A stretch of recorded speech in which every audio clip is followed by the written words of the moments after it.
Okay, so now let's think about this kind of really abstractly.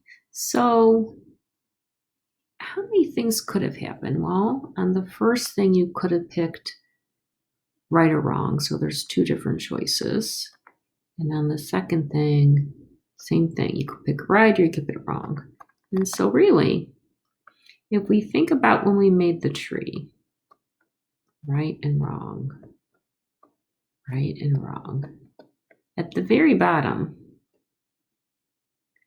there would be 2 to the 10th different slices, 2 to the 10th different little boxes that could have happened. So clearly we're not going to make a tree. But let's kind of think about all the different ways. If we kind of thought about it a little more generally, you could do how many ways could you get no right? And then 1 right, and then 2 right, all the way until you get to 10 right.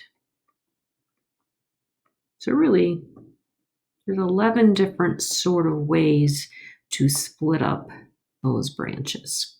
Okay, so let's see.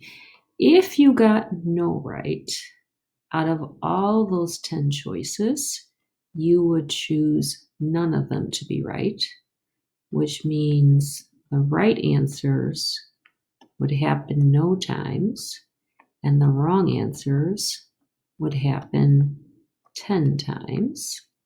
If you got 1 right, what would we adjust? Out of those 10 different slots, we would choose 1 to be right, which means when we multiply, we would have 1/3 1 times, but we would have the wrong answers 9 times. Let's do one more. And so you would have, if you wanted 2 right, 10 of those different slots. Out of those 10 different slots, 2 would be right, which means you'd have 1/3 twice, and you'd have 2/3 8 times. And that would keep on going until you got to your last different sort of way you would classify your outcomes. You would have all 10 times you would guess right.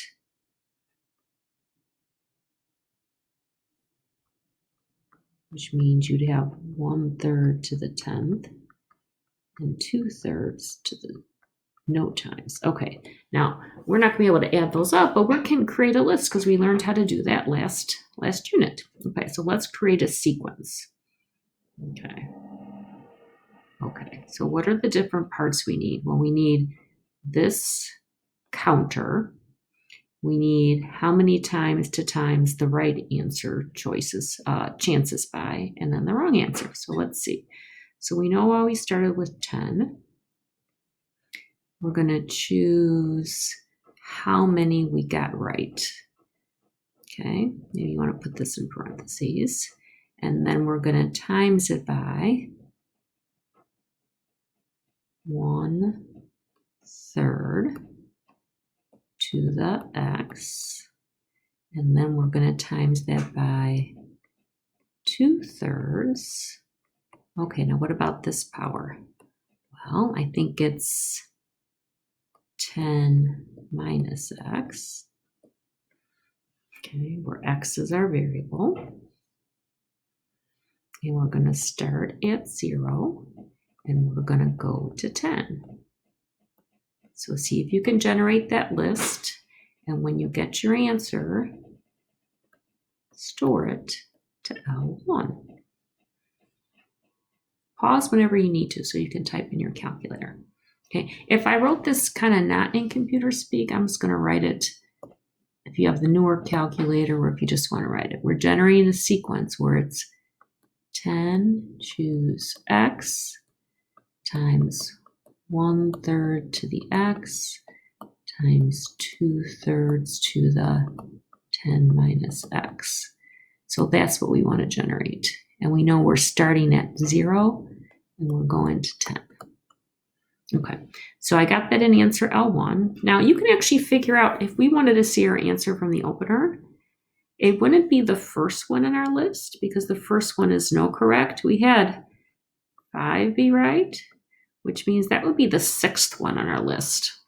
And the way that you access that on your from the list is you take L1, and it's like a function, and we get the 6th. So you can just type that in your calculator, and if you look, it gives me the number we got, 0.136.